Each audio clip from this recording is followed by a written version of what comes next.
à l'Attitude Rock avec Jonathan Gagnon. À GoFM, voici le Doc Mayou. Bon, on débute une autre semaine. C'est le 17 novembre aujourd'hui. Bonjour, Pierre Mailloux. Oui, bonjour, Jonathan. Bon, fait que là, ce matin, vous allez me donner un petit cours parce que moi, la juge Ruffo, je la connais pas. Puis là, elle fait partie de l'actualité. Fait que, allez-y, Doc, je prends des notes. Oui, ben, la juge André Ruffo, c'était une juge à la Chambre de la jeunesse. Okay. Tu sais, les juges qui sont dédiés là aux enfants, aux problèmes de la DPJ. Alors, il y a des juges, c'est un pouvoir parallèle, hein. Mm-hmm. Toute la protection de la jeunesse, là, c'est un système légal en parallèle du système légal usuel. Autrement dit, les enfants ne sont pas jugés par des juges qui s'occupent des causes adultes. OK, ouais. La juge Ruffo était une de celles-là. Ouais. Dans les Laurentides, au nord de Montréal. Et à un moment donné, elle a admonesté une travailleuse sociale. Elle était en maudit parce qu'elle avait ordonné un placement en centre d'accueil pour un jeune délinquant. OK. Et il n'y est pas allé parce qu'il n'y avait pas de place. Alors, elle a ordonné que l'enfant soit amené chez la ministre de la Santé et des Services sociaux à l'époque, qui était nul autre que, si ma mémoire est bonne, Pauline Marois. Oh! OK. Si ma mémoire est bonne, non. Bon, et là, vous faites un lien avec vos sorties nombreuses au cours des derniers mois, des dernières années concernant les garderies en plus. Oui. Alors là, la juge Ruffo s'était pognée, puis ça a mal tourné. Les services sociaux se sont pognés contre elle. Ils ont réussi à la faire transférer sur la rive sud de Montréal. OK. OK? Ils ont porté des plaintes à la magistrature. Et là, ça a continué. À Longueuil, le même bordel. Écoute, les travailleuses sociales, c'est une patente de femmes, hein? Les services sociaux, c'est une patente de femmes. Mais il y a toujours un homme, un bon féminisé, à la tête du poulailler. Alors, c'est comme ça que ça marche, là, dans les services sociaux. C'est pas des blagues que je vous compte ce matin, c'est ça. Alors là, la gang de femmes s'est pognée contre elle sur la Rive-Sud. Ils ont porté plainte à la magistrature, puis ta. En tout cas, finalement, elle a fini par démissionner. Il y a quelques années. OK. Et là, elle a vieilli pendant tout ce temps-là. Ouais.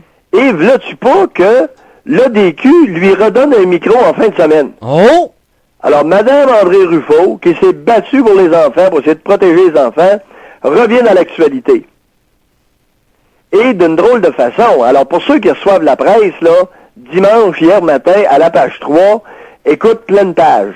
Mais, alors, ceci étant dit, là, je te lis le gros titre sur la presse d'hier. OK, allez-y. L'effet surprise des CPE. Oh! La création, écoute bien, la création des CPE, Centres de petite enfance, a eu des impacts inespérés. Le nombre de femmes sur le marché du travail a bondi de 30%. Elles sont aussi plus instruites et plus riches que jamais. Alors, bravo les CPE, créés principalement par Pauline Marois, n'est-ce pas? Oui, ben vous Alors là, Mayou, il est dans le champ avec son histoire un matin, là. Ben oui, mais là, attendez, on parle des femmes qui, sur le marché du travail, ça a fait un bond de 30%. Est-ce qu'on parle des enfants là-dedans dans cet article? Oui, parce que les femmes sont allées crisser les bébés dans les garderies de Pauline Marois.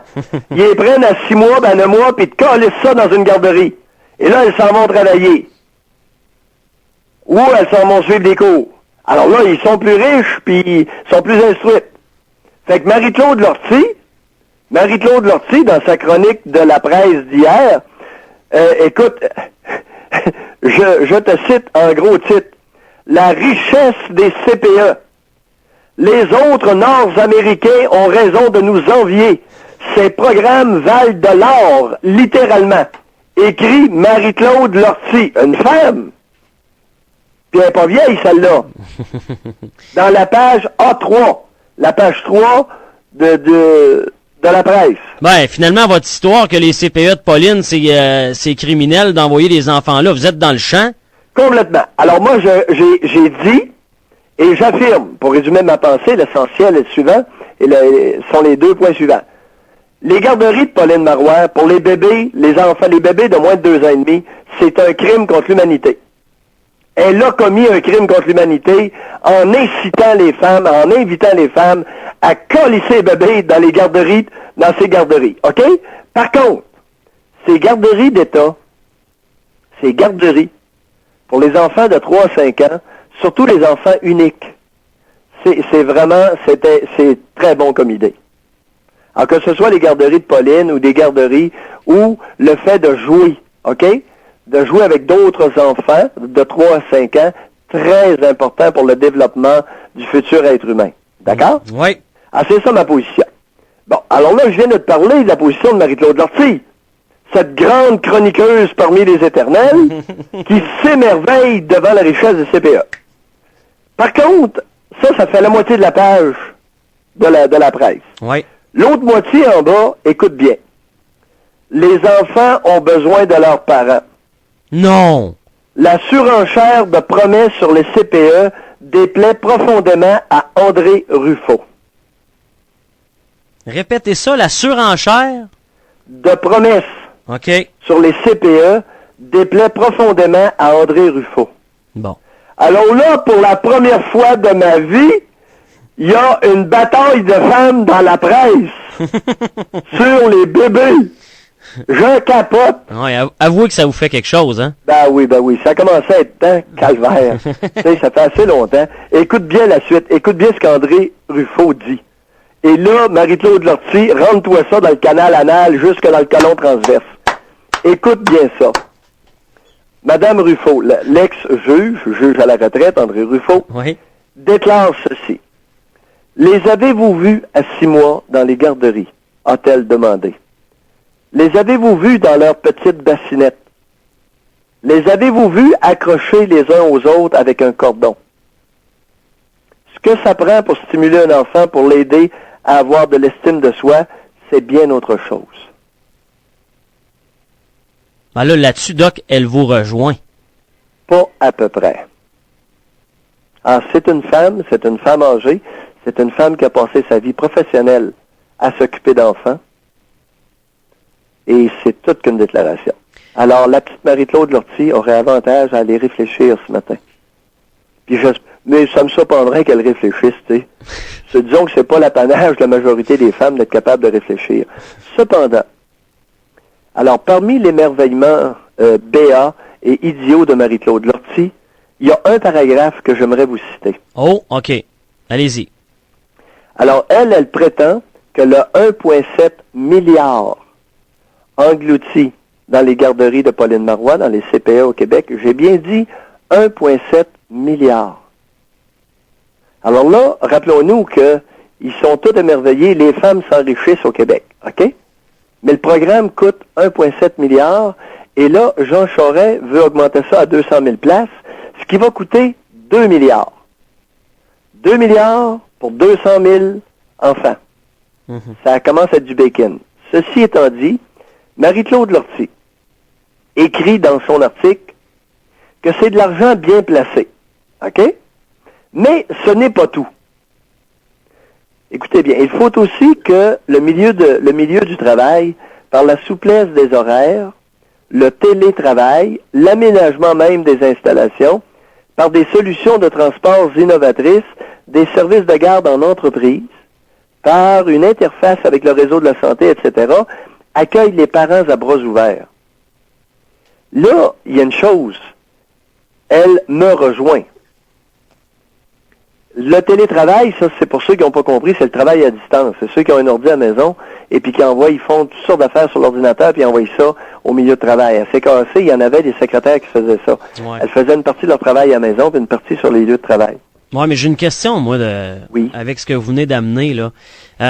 Moi, je suis bien d'accord avec vous qu'il y a un débat à faire autour de ça, mais les employeurs là-dedans, là, est-ce qu'ils vont être partants à faire cette démarche-là, à aller de l'avant? Parce que s'ils ont le choix entre une femme de 25, 26, 28 ans qui risque d'avoir 2-3 grossesses dans les 5-6 prochaines années, ou une femme de 30, 33 qui, les probabilités sont beaucoup plus petites d'avoir des grossesses, d'avoir des enfants, ils vont choisir ils vont choisir le scénario où il n'y aura pas de congé maternité, Doc? Pas nécessairement. Ah, Parce que, regarde, là, tu t'alimentes un vieux préjugé qui dit que une femme qui est en âge de se reproduire va être moins productive. C'est vraiment pas démontré, ça. Ben, j'ai pas Si dit... tu mets en place, par exemple, si tu es une entreprise, un hôpital, et que tu mets en place une garderie en milieu hospitalier. Ouais. Et que cette femme-là, par exemple, peut emmener son gamin, elle travaille à temps partiel, c'est une infirmière qui travaille à temps partiel. Ouais. Et elle peut emmener son enfant d'1 an, 1 an et demi, elle continue à l'allaiter, et elle l'amène à la garderie en milieu de travail. Sa productivité pourrait être non seulement la même, mais supérieure à une infirmière de 40 ans qui a 45 livres de trop, commence à avoir le derrière pesant, des varices aux jambes, est écœurée, est frustrée, n'a pas joui depuis longtemps, etc. Tu comprends? C'est très délicat, la productivité féminine. Ouais, mais j'ai jamais parlé de production. Et non, le fait d'avoir un enfant, il y a des femmes qui ont des enfants et qui peuvent être très productives dans leur milieu de travail si on est accueillant et accommodant. Ouais. Mais cette ouverture d'esprit-là, c'est pas tout le monde qui l'a. Moi, je prenais ça du côté... Mais on l'a de plus en plus. C'est qu'il y a plusieurs entreprises à Montréal qui sont accommodants et ils ont découvert qu'une femme en âge de se reproduire, c'est pas une perte. Au contraire, ça peut faire une femme heureuse, là, une femme qui a le sourire, une femme qui est bien dans sa peau, c'est une femme qui a beaucoup plus de chances d'être productive qu'une femme qui a pas d'enfant, qui a pas de chum, qui a le piton collé et puis qui est frustrée, qui rentre un matin. Elle est allée, elle a sorti 2 fois, elle a pris un coup, elle est allée à un souper de filles vendredi soir, elle a calé une bouteille de vin à elle toute seule, elle a passé le samedi avec la tête, monsieur, toute, tu sais, aux aspirines. Dimanche, elle s'est remis un peu, puis le matin, elle rentre au travail. Elle n'a pas joui, elle s'est pas masturbée, elle n'a pas été fourrée, elle n'a rien eu de tout ça, là. Hey, cette femme-là, matin, là, va pas y parler, mon homme. Elle est sur des épines. Mais moi, personnellement, je pense pas que c'est la majorité des entreprises qui ont une telle ouverture d'esprit, mais je salue cette initiative-là. Je suis d'accord avec toi. Bon, j'ai jamais parlé de la production. Oui, c'est ça. C'est que avec l'ouverture, cette ouverture-là vaut la peine pour aller chercher la productivité. Exact. Aller chercher la productivité et l'épanouissement des femmes qui veulent se reproduire. Alors, n'allons surtout pas tasser les femmes qui veulent se reproduire, OK, à l'avantage des femmes qui veulent pas se reproduire et qui vivent, qui peuvent être célibataires. Parce que on se tire dans le pied. Alors, d'aller conclure que parce qu'une femme a 2 gamins, qu'elle est moins productive au travail ou qu'elle sera moins productive, c'est une erreur, ça, majeure. Non, ça, c'est sûr, c'est sûr. Parce que la femme médecin que j'ai vue qui travaillait le plus fort, les 2, OK, dans notre région, Trois-Rivières, il y a 2 femmes médecins que je connais qui travaillent très fort. Et les 2 ont 4 enfants. C'est assez paradoxal, hein? Ouais. Il y en a une qui est généraliste, puis l'autre est chirurgien. Et ce sont des femmes qui travaillent vraiment fort comme médecins. C'est 2 exceptions, tu vas me dire, mais elles ont 4 enfants. Ouais. Je te le dis. Intéressant. Ça n'a jamais été un handicap. Et il y en a une des 2. Oui. OK, les 2 ont des conjoints médecins. Et il y en a une que son conjoint est généraliste aussi. Et elle travaille plus fort que lui. Elle a toujours travaillé plus fort. C'est spécial, hein? Mais ça prouve, Doc, qu'on a tellement de chemin à faire, justement. Tu sais, vous parliez tantôt de ce sentiment d'appartenance-là. Je veux dire, la femme qui arrive au travail et qui se sent bien accueillie, on lui donne les mesures nécessaires pour qu'elle vive bien sa situation de mère et libération ou horaire de travail ajusté en conséquence. Bravo, mais c'est pas la majorité du monde qui fait ça présentement. Mais c'est ça vers quoi nous avons avantage à tendre. Ouais.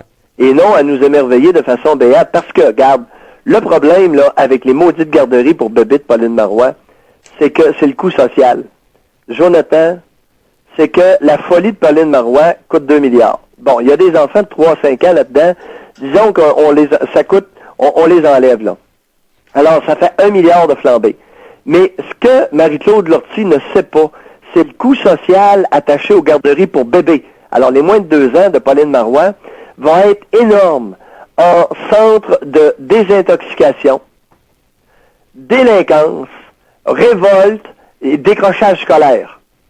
Est-ce que tu m'as bien compris là-dessus? Ben, je pense que c'est assez clair. Vous avez le discours depuis déjà un bon moment. Ben oui. Alors, les bébés qui ont été colissés dans les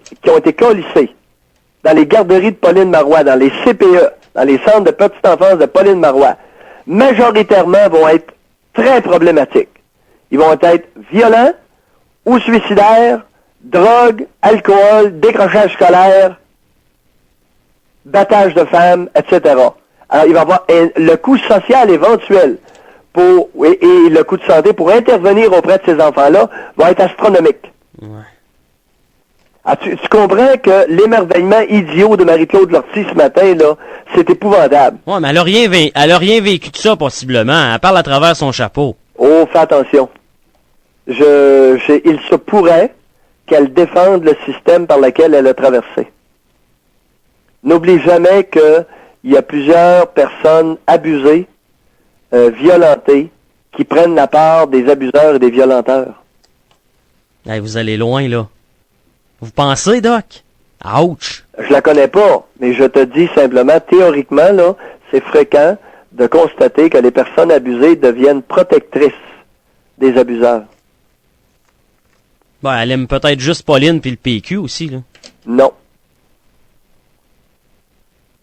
Tu sais, son émerveillement béat et niais est inquiétant. En tout cas, c'est là où on en est ce matin avec Mme Ruffo. Ça m'a fait plaisir parce qu'on va être deux. On est deux dans le champ. Mais... On est deux dans le champ à dire, hey, faites attention, c'est épouvantable ce que vous faites au bébé. Et sans l'articuler de façon aussi claire que je le fais, parce que la juge Ruffo a énormément d'expérience sur le terrain, mais elle n'a pas nécessairement toute la compétence académique. Mais, je répète, les avez-vous vus à 6 mois dans les garderies? A-t-elle demandé. Les avez-vous vus dans leurs petites bassinettes? Les avez-vous vus accrochés les uns aux autres avec un cordon? Tu sais, quand ils les promènent là, sur le trottoir, là. Ouais. Ah, c'est épouvantable de voir ça. Les petits 2 ans, là, les petits 2 ans et demi, là. C'est épouvantable. C'est gênant, j'ai honte. Ceux qui se promènent au centre-ville à Montréal, à tout bout de champ, là, ils en promènent sur le trottoir. Ah, je te dis que c'est gênant de voir ça. Il n'y a même plus une femme, OK, pour leur donner la main lorsqu'ils traversent la rue au centre-ville de Montréal. Ils sont attachés par la main à un cordon. Là, il y en a une tarte qui tire en avant, puis l'autre qui tient encore en arrière, pour le pousser dans le dos quand il marche pas assez vite. Oh, tu ris, mais je te dis que moi, je trouve pas ça drôle quand je vois ça. Ben, en tout cas, on réfléchit, Doc, Deuxièmement, oui. J'invite tous les auditeurs ce matin à regarder tous les reportages sur les CPE. Lorsque Pauline Marois est allée se pavaner la semaine dernière dans des centres de petite enfance, là, dans des garderies d'État, pas un enfant souriait, et il y en a un petit mulâtre qui pleurait à chaud de larmes. Puis elle essayait de le consoler. Il est intimidé par la caméra, Doc. Ouais. Parce que la raison pour laquelle il était intimidé, qu'il ne souriait pas, c'est qu'il n'avait pas près de lui la chaleur des bras de sa mère. Bonne journée, Doc. Bye.